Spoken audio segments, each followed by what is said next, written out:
the first Wednesday. You may notice that it's the second Wednesday, but obviously most of you don't stand on ceremony. It's quite an impressive turnout. This is, believe it or not, the largest meeting room that the Fletcher Free Library has available. I'm Neil Stout, the Vice President of the Friends of the Fletcher Free Library, which is one of the sponsors of tonight's talk.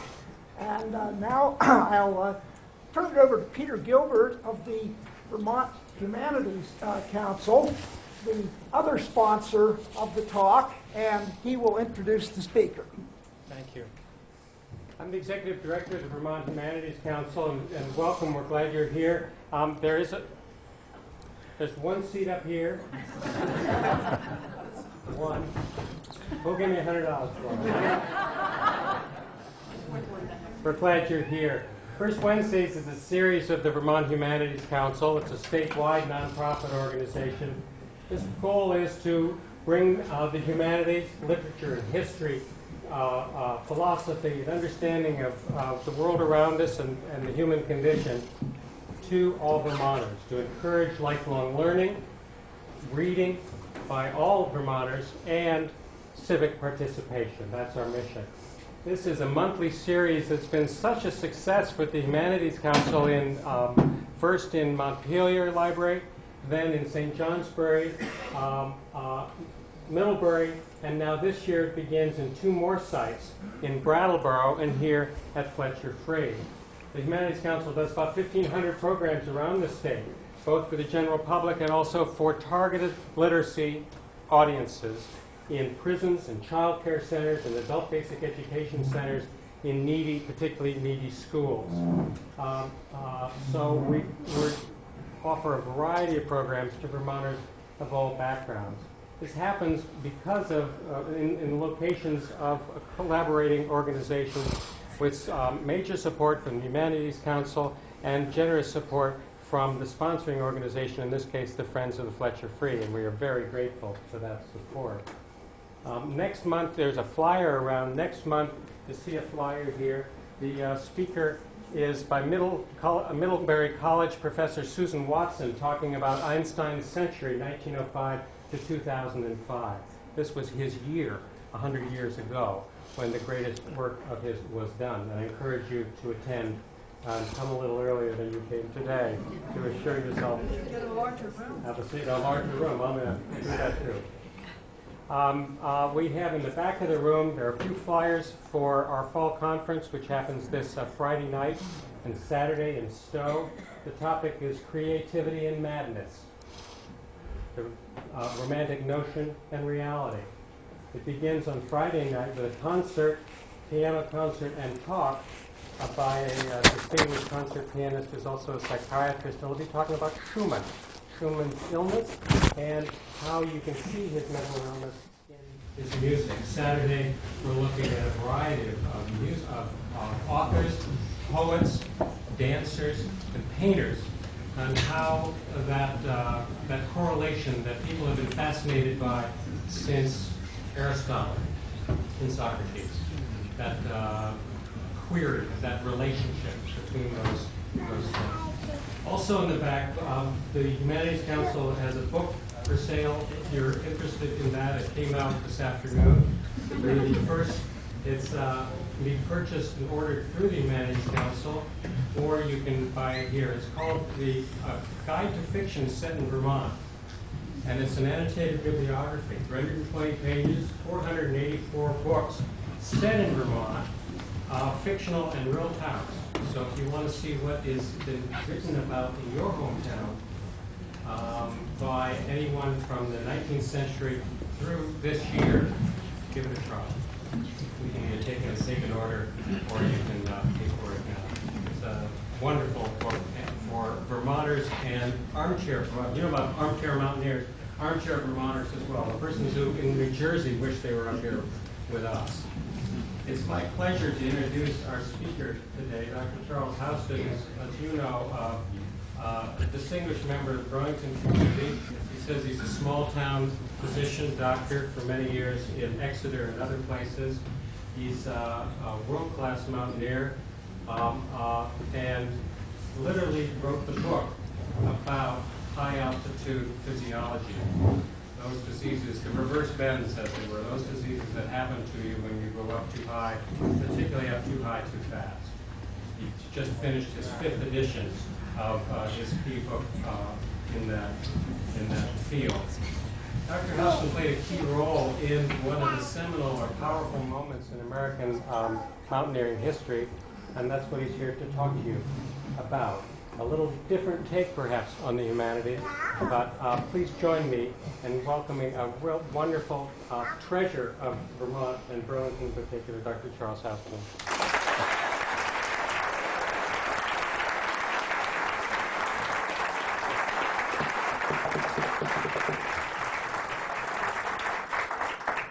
I am delightfully embarrassed at so many people, and I'm very much afraid that you won't be able to see some of the film that I'm showing, but I'll do the best to make up, and I will try to arrange to show you the pictures at some other time if we can arrange it. Peter didn't tell me exactly what to talk about tonight, and I thought, well, high altitude is not a very serious problem in Vermont, and since that's one of the things I know something about, one of the 2 things, it is true that cold injury, frostbite, and hypothermia, and things like that are common in Vermont, as witnessed tonight.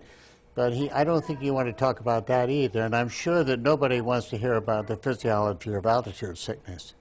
So instead of that, if you'll indulge me, I thought I'd talk a little bit about, tell you a few stories, some of them partly true, that lead up to a short film that I want to show you. The film is important, and I want to save as much time for that as possible. I should start out at the beginning by saying that I've always wanted to be a doctor. I knew I would be a doctor. And at age 12, I also wanted to be a mountaineer. So what I'm going to talk about tonight is how to manage medicine and mountaineering and have a nice family at the same time. Tough duty, tough duty. But at any rate, I got into medical school, I don't know quite how, spent an undistinguished first year. At the beginning of my first year, I sent to the dean, "Sir, can I skip the last 6 weeks of class so I can go to the Himalayas to climb?" He agreed, to my surprise, a little readily. And it wasn't until much later that I realized he probably hoped I wouldn't come back. But I did come back, and I spent an undistinguished second year.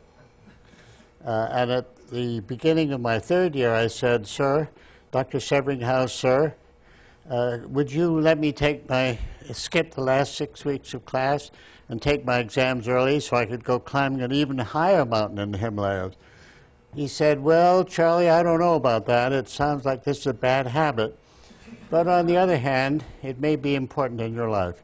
Sure, you can go." So I went, climbed an even higher mountain, came home successfully, somehow managed to get through my 4th year without doing anything drastic, did my internship, and then in the summer of '41, with a new bride, my first bride, as a matter of fact, I should point out, my first bride and a commission in the U.S. Navy, set out for Pensacola for flight training. And that happened because the chief flight surgeon in the Navy, noticing that I had been very high several times and knew quite a bit about altitude, or at least I thought I did, I really didn't, thought that I would be a good flight surgeon and assigned me to high altitude training and research. So that was easy. We went off to Pensacola. I took flight training seriously and did pretty well, except when it came to flying the airplane, I had an unpleasant habit of trying to land the aircraft about 50 feet above the ground.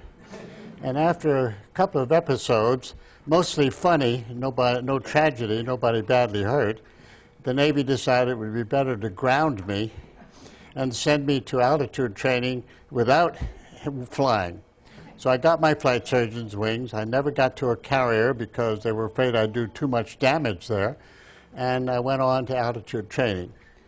My first assignment was under a superior officer who was, I have to call him loutish, and I was not very pleased with him. He was scared to death as he saw pilots passing out from lack of oxygen, and therefore he was not taking them to the altitude required and sending false reports to Washington.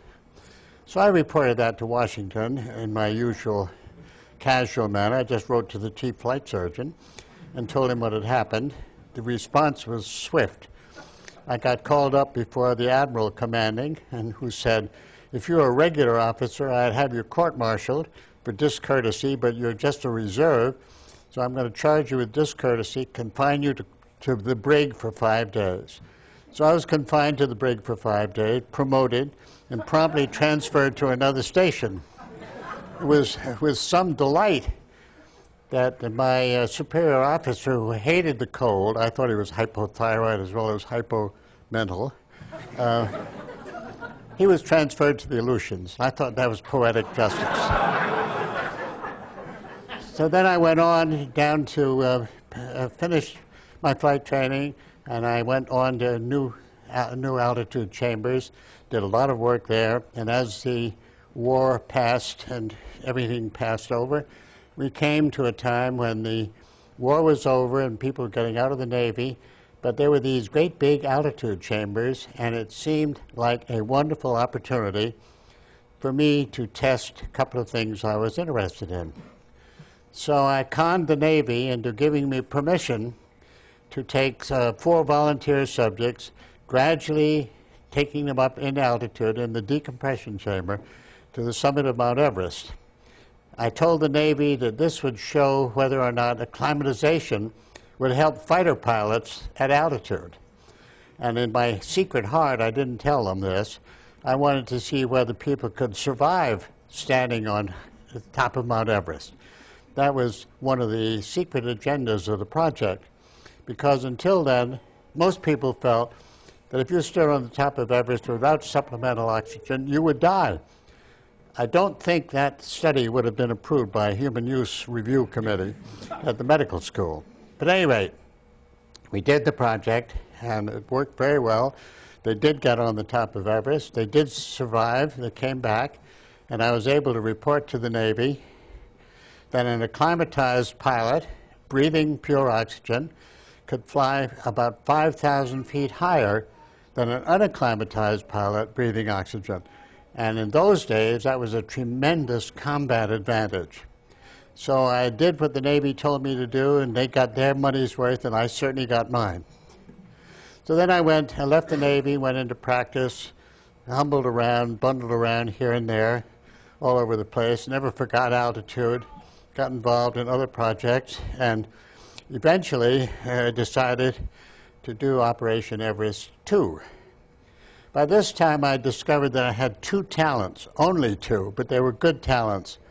One of them was an insatiable curiosity and a real enthusiasm for looking around the corner and over the next ridge, kind of turning over stones to see what was there.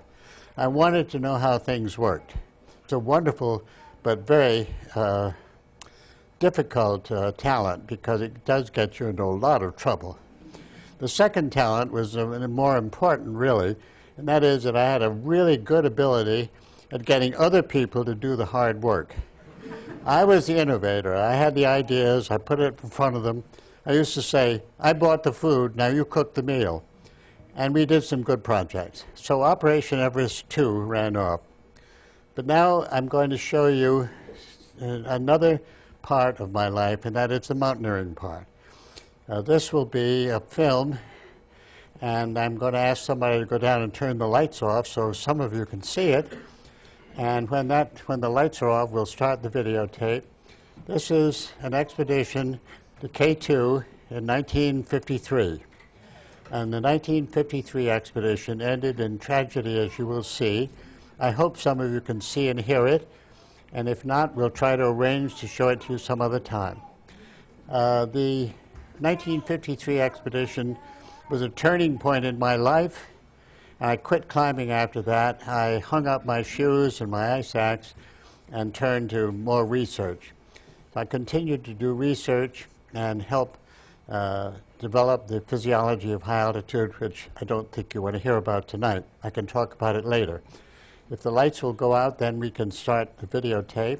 Let me say again that I'd love to have you all see this, but it doesn't look as though you're going to see very much of it in this room tonight. So perhaps we can somehow arrange to show it in a bigger venue for you. Now we go.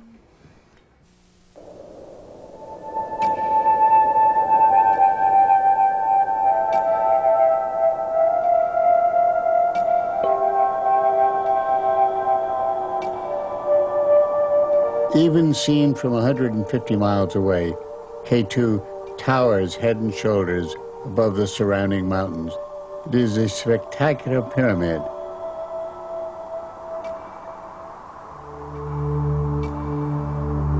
In 1953, Bob Bates and I decided we want to go back to K2 and make a determined effort for the summit. The book that the team had written after the 1938 expedition is a big help to us.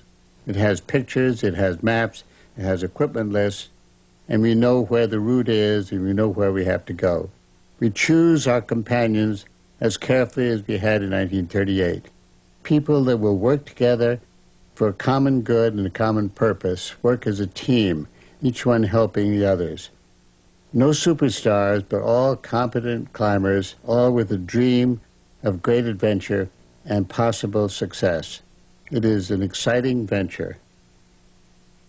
We meet Tony Strether, who is a serving officer with the British Army, and Colonel Adaullah, who will be our liaison with the Pakistan government. We fly into Rawalpindi, and from Rawalpindi, after settling down for a few days, we fly past Nanga Parbat, where the Germans are trying for the summit. We land in Skardu, halfway to the mountain, and there we are greeted by a huge turnout. We thought they were welcoming us for our own sakes, but it turns out that they really wanted us to intercede with the American government on behalf of Kashmir.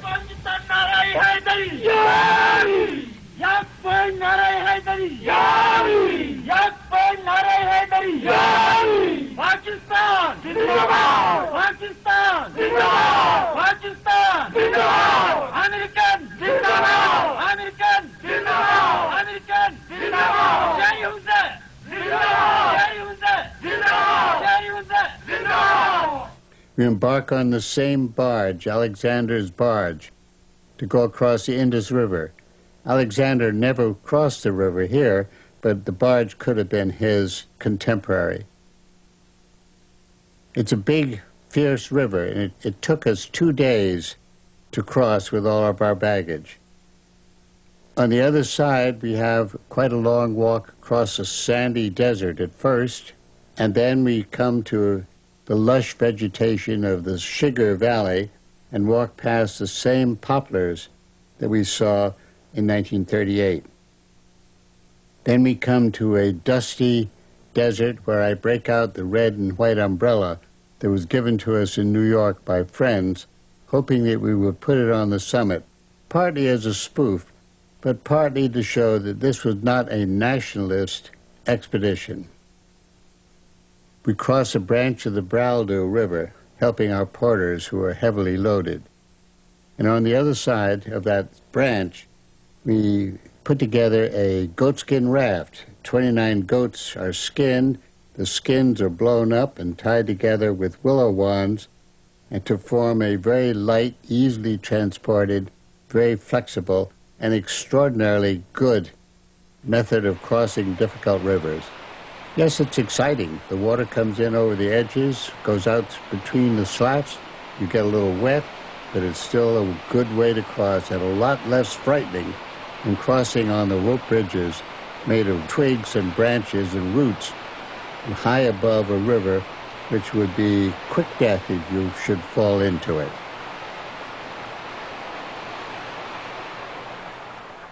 Each day we assemble the porters, weigh out the loads, make sure that each porter has a tag, knows exactly which load is his. We weigh the loads out to make sure that everyone is equally treated, and we assign the porters to the baggage that they need to carry. Then we come to a great treat, a luxurious hot spring in Ascoli, which we had not seen in 1938. Here we luxuriate in the hot natural spring, and here we have become really bonded. I break out the umbrella once again.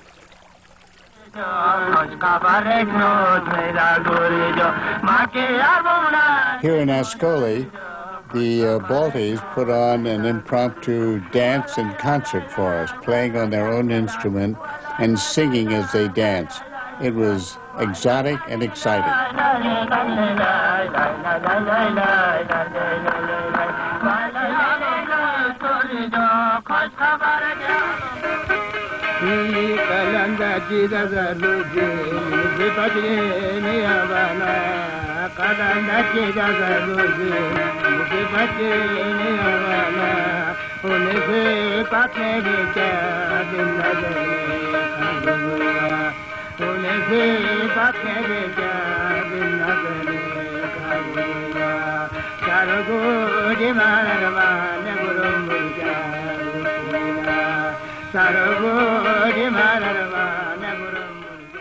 After this dance, we visit the girls' sewing circle, where the young ladies are weaving thread out of wool to make clothes and ropes and just about everything they use here made out of their own wool. We climb up on the Baltoro Glacier, once again facing these magnificent mountains, some of which have actually been climbed since we were here 15 years earlier. We climb out onto the big rock at Erdekas and look at this spectacular scenery all around us. We are so excited at being back in this great country, and our hopes are very high for the future. As we pass through Concordia, we have our first sight of K2, and it is clouded. That is not a good omen. We pass some lower mountains that are clear and arrive at 16,500 feet below the mountain and put our base camp exactly where we had put it in 1938 and where the ill-fated 1939 expedition had also camped.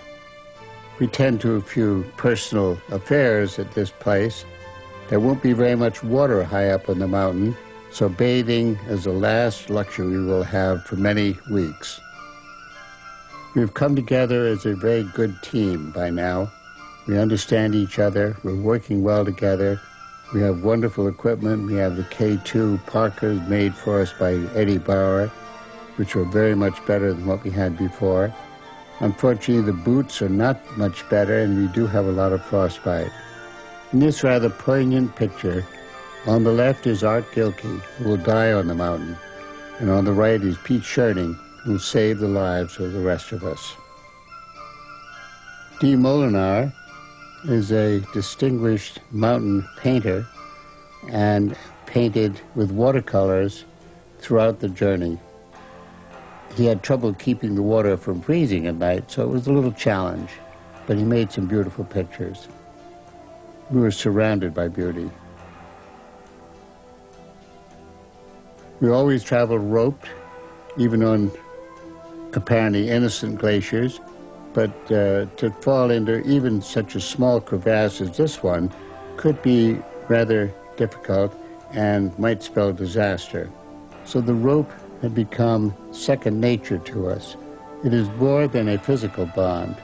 The rope has a psychological impact because each climber knows that his or her life is in the hands of his companions, just as theirs is in his. We always climbed rope, and we were very conscious of the bond between us.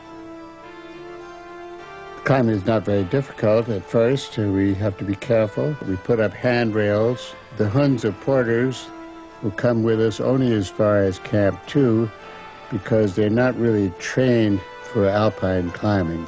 We show them a little bit about climbing with a rope, and we are very careful about what we do with the rope ourselves. At Camp 2, Bob Bates has an badly abscessed tooth, and with some trepidation, I pull it, and it comes out fairly easily, to the great relief of both patient and doctor. Just above this, we go on to the gully below Camp 3, which we cross with stones and ice particles coming down the gully to us. We're now working our way up a series of towers and ridges, pretty much along the skyline in this painting by Molinar. We have to make tent platforms most of the places. This is Camp 3, a different location than in 1938. And here we met our first storm. It was pretty bad, but nothing but a taste of what was still ahead of us.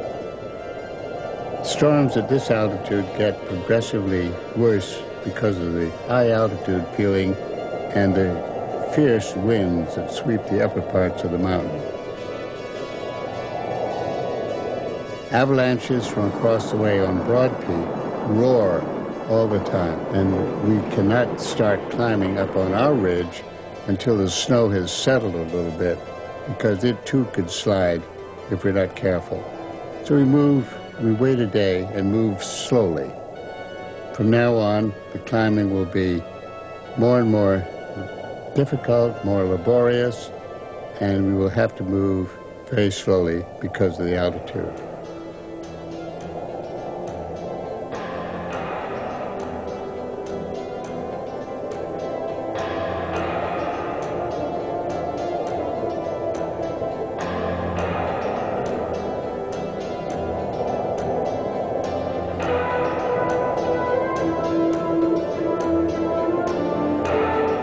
At House's chimney, we erect a small pulley system so that we can hoist our loads up instead of having them carry up as we did in 1938. House's chimney is a difficult climb at any altitude, and at 22,000 feet, it is very difficult. And I was always concerned about it because coming down in the dark or in storm would be difficult. And in fact, when the time came for us to come down at the end of this trip, we did come down in storm at night, badly hurt. We made it safely because we were a team that worked together. Let me jump ahead now a few difficult days to the time when all but one of us will sit together at base camp and try to remember on a tape recorder what happened to us all during the terrible days high up on the mountain. This is base camp, August 16th. Badly battered Expedition is down here again, and we're going to talk over the events of the last 3 weeks, which have consisted almost entirely of storm. I think the biggest thrill of the reconnaissance came for George and me when we went up and saw the ice slope that we had seen in pictures before and heard so much about, and we were very much impressed. It's a very smooth, hard stretch of ice, and it's quite a formidable obstacle. After a while, we did reach the shoulder of K2 and found a very good campsite, protected from avalanches, and a nice level spot, plenty of room for tents. There was plenty of room, all right, and it was free from avalanches, but it certainly was a target for every wind that blew. The wind swept across the shoulder in a way we could not have possibly anticipated. It was a formidable storm that blew against us while we were in Camp 8. We may have been within reach of the summit, but it was still far away.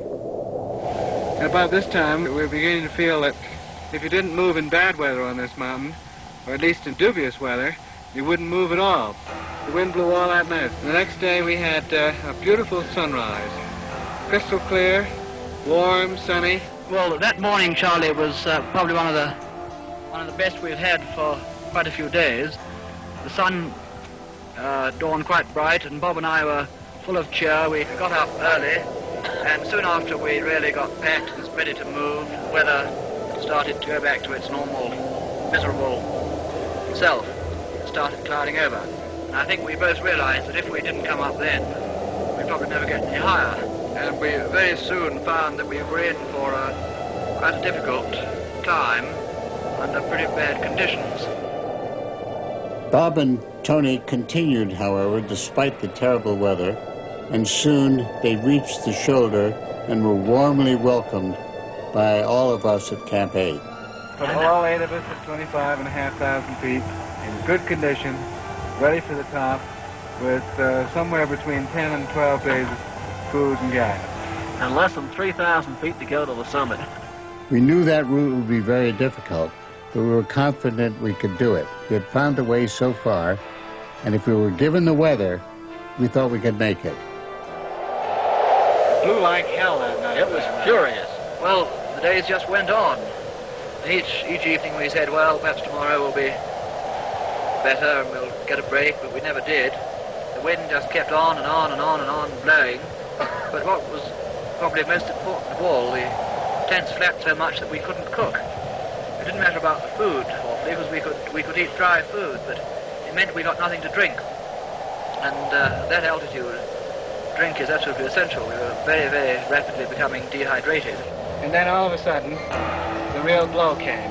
We first knew about it really the 7th when Art got up, went out of the tent and was walking over towards Tony and Bistridge, and walking in the snow over there, he had a fainting spell and fell over in the snow momentarily. And Charlie went over and examined him. He said he had a Charlie horse in his leg.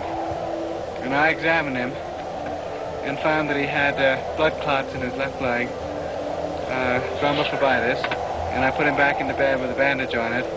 And then I came and told you all that he was probably going to be unable to walk for some time. Obviously, this finished whatever hope we might have had for the summit, but the weather was not too bad that day, and therefore we thought we should try to get Art off the mountain as soon as possible for his own safety. We tried to haul him down that same day. We tried to haul him down that very day, and we ran into an extremely dangerous avalanche condition. I thought it was early the next morning. No, same day. And decided that we had to go back. The only thing that was bright about that day was when Bob and Pete decided to go down another route to see whether there was a way around this avalanche slope.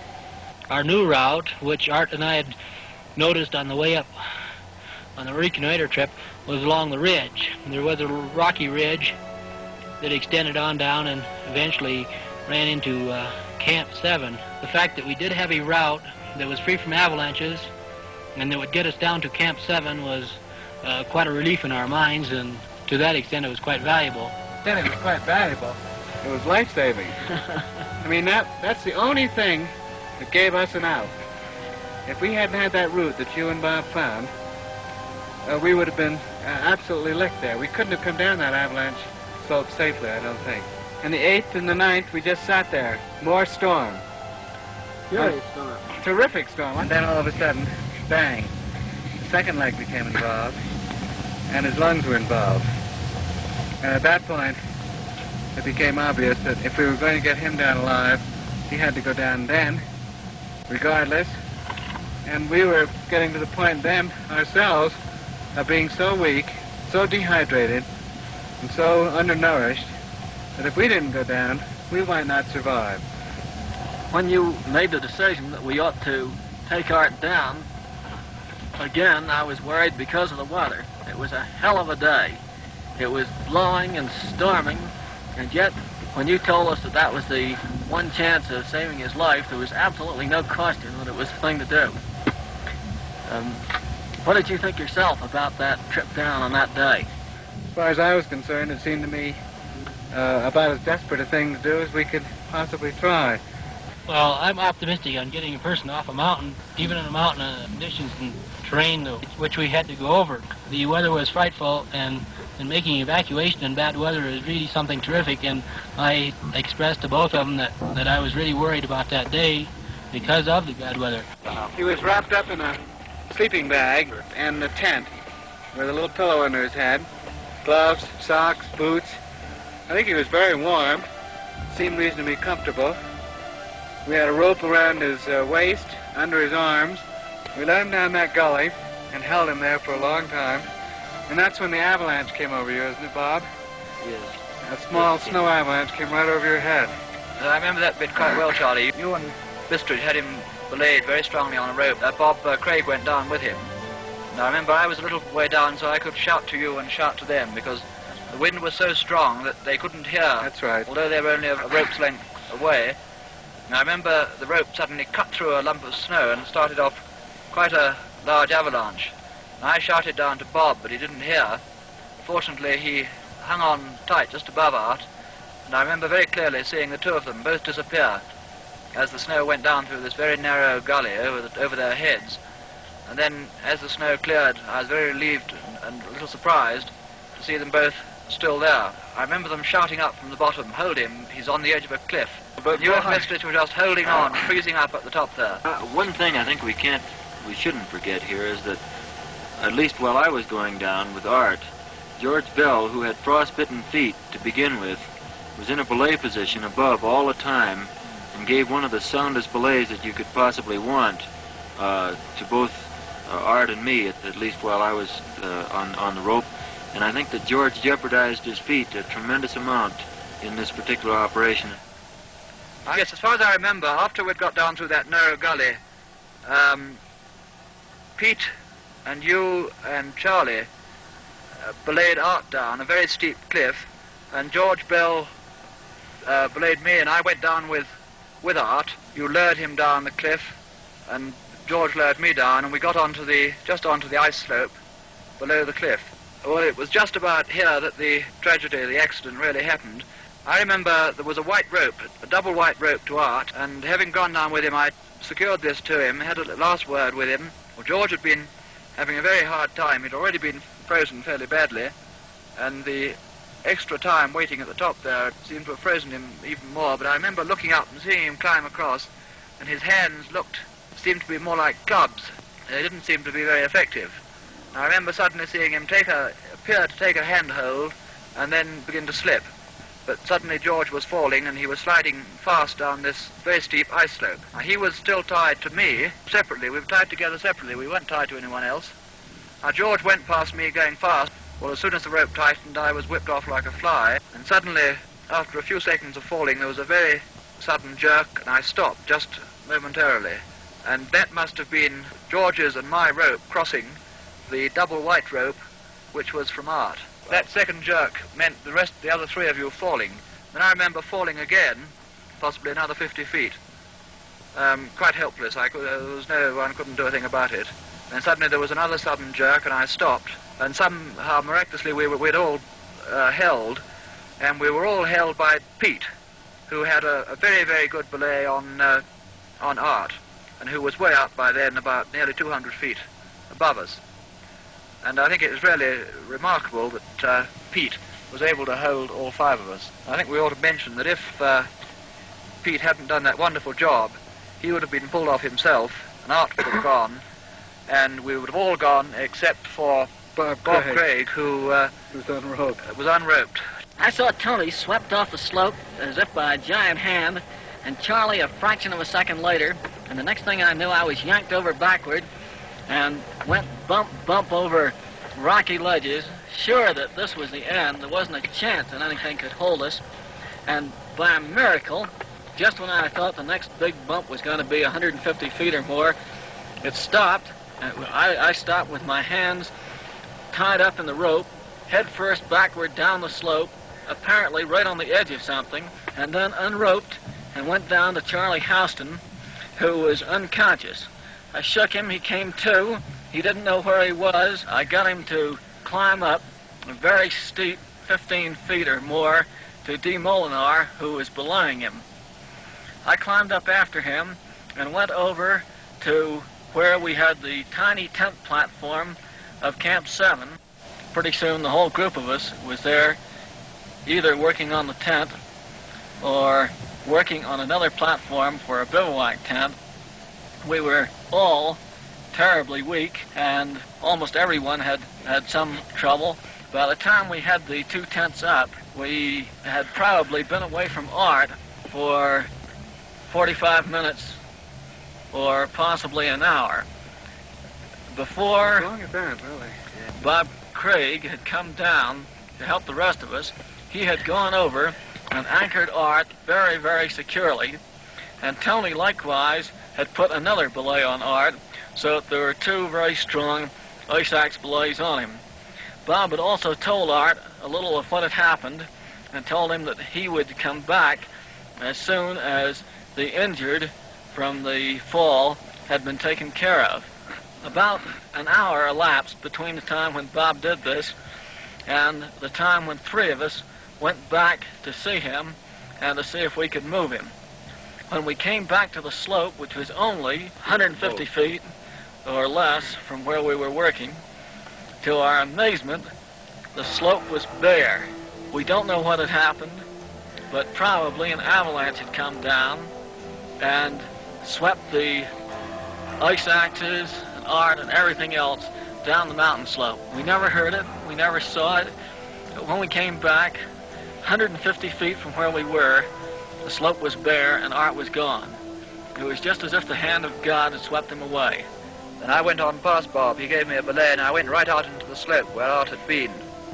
And the whole thing to me looked different. My eyes were definitely hazy, everything was hazy, but I'm sure that through the haze I saw a peculiar groove right down the middle of the slope. And the first thing that entered my head was that there had been an avalanche and the whole slope had been swept clean, that Art had gone with the avalanche. And we came back to Camp 7 to bivouac for the night. It was a long, very, very tedious night. Charlie was out of his head. The three in the bivouac tent miraculously were able to get a stove going and cook some tea and hand that in to the four in the other tent. Thank God it was a windless night, the first windless night we'd had in weeks. The next morning we got up, were able to eat some cold food and get started down to Camp 6. Charlie was beginning to come around again, and so Charlie, Pete, and myself climbed on one rope, and I remember Bistridge, Tony, George, and Dee were climbing on the other rope. I must say that Charlie, having had a very severe concussion, obviously, and a very painful injury to his chest, climbed down very, very nicely and gave really strong belays, although most of our climbing was, we had to depend not on belays, but on just staying on our feet and not falling. It was icy, snowy, and very, very bitterly cold climbing down to 6. Then began, I think, one of the most desperate parts of the trip, because we were by no means out of danger. The trip from 7 to 6 was a most important one, but from 6 on down, we began quite a fight, and I don't know, I think George Bell is probably one of the most important people in that fight, because he had tremendous courage, showed remarkable courage coming down with badly frostbitten feet, climbing beautifully down over difficult ice-covered rock all the way. And I mean the mountain fought us all the way down to Camp 2, where we finally began to feel that we were safe. Well, it was a pretty hideous descent. The weather really never let up, and the route was entirely different from during the ascent, but we knew we had to get down because there were no great reserves of fuel or food above, and we were getting weaker by the day, so it was just a job that had to be done and was done. Actually, we had lost most of our gas and most of our food during the accident, so we had to get down as soon as we could. We never had enough to drink. We never had really anything to drink. You remember mixing up that jam? Yes. Clem We ran and out of gas snow. at 6, didn't we? We ran out of gas at 6. One thing that I remember bright throughout this period was the contact that we had with Atta at base camp. Just his cheery voice at night and in the morning was enough to give us a lot of courage. I don't know how we got from 6 to 5. That was really in some ways the worst day of all. But we did get there. And when we got to 5, somehow we managed to get down House's chimney, the last part of it being done in the dark. And An excellent job, a magnificent job of climbing. the route from 4 to 3 I remember as being particularly unpleasant. Remember when we got down close to Camp 2, we heard the Huns shouting, or we shouted to them. We arrived at Camp 2 just at dark, having been climbing, must have been close to 10 hours at that time, pretty close to exhaustion, and were greeted by our Huns who came rushing up, tied together with little quarter-inch ropes, and threw their arms around us, burst into tears. We had prayers, sobbing, shoutings. Go on from there, Bob. Well, I can't describe it except to say that it's the warmest, the deepest experience I think I've ever had with a human being. The Hunses came out to meet us in groups as we came in by our ropes. The first rope, of course, being Charlie's, who did this marvelous job of leading us down from Camp 3 through very difficult ice-covered rocks. They took our packs off our back on traverses that were slopes of 40 degrees. Just took the packs off our backs and embraced us and cried on us.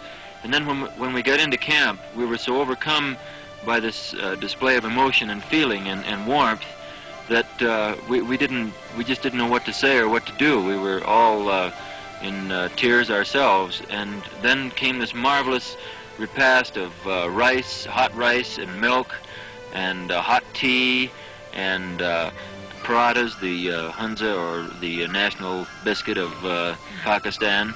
They completely surrounded us with rubbing our legs down and giving us the most thoughtful care, taking care of every possible need. Well, that night it was just something. They gathered together. We told them about art. Tony explained to them in Urdu what had happened above, how we had just barely got down, and then a very spontaneous and I think very touching prayer was led by Kairal Hayat, one of the Hunzas, and the first time we'd really had a chance to formally express our feelings all together. Then to bed. We were completely exhausted. The next morning we finally got shaken out and had breakfast, more feelings expressed, and then on down to base camp we started. Well, by this time George's feet were very bad. George Bell had a pretty severe frostbite. So carefully roped, we started down.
Answer any questions if you want. I was going to ask, are you not able to eat the snow when you're not feeling dehydrated? I'm sorry, I can't hear you. When you were dehydrated and had run out of water, Yes. with the snow, could you eat the Oh, snow? yes, we ate powdered milk and jam and snow mixed up. We called it Klim Skardu. And that was our only, nutrition. And if you eat too much, of course, it gets you very cold inside. And it was pretty cold up there. How did you manage to take the pictures? Well, I took the pictures, the movies. You have to run around a lot to do it. But Are any of your teammates still alive, Dr. Houston? I can't quite hear you. Are any of your teammates still alive? Yes, Dee Molinar is still painting beautiful pictures. Bob Bates is very much alive, and so is Bob Craig. Pete Schoening died just a few months ago. George Bell died a couple of years ago. Tony Strether is still alive. Ada Ullah died in Pakistan of carbon monoxide poisoning some years ago. But the team is still very close together and very united. And I should say in passing that if you want to know why the Chicago White Sox won the World Series, they had no superstars. They were just a solid team. And that's really what we were. All of us were competent, but none of us were superstars. And we would not have survived if we'd had a different kind of a party. And I think that's an important message. Was Art Gilkey ever found, Doctor? Sorry? Was Art Gilkey ever found? His remains were found 2 or 3 years ago, and brought back. What was left was brought back to the family. Unfortunately, K2 has killed a lot of people, and unfortunately, you can walk up from base camp and come across human remains for several miles. It's really quite disconcerting. It's a very dangerous mountain. Well, thank you very much. I appreciate it. I would love to talk more to you or show you pictures again, but that's really the story. That's what we did.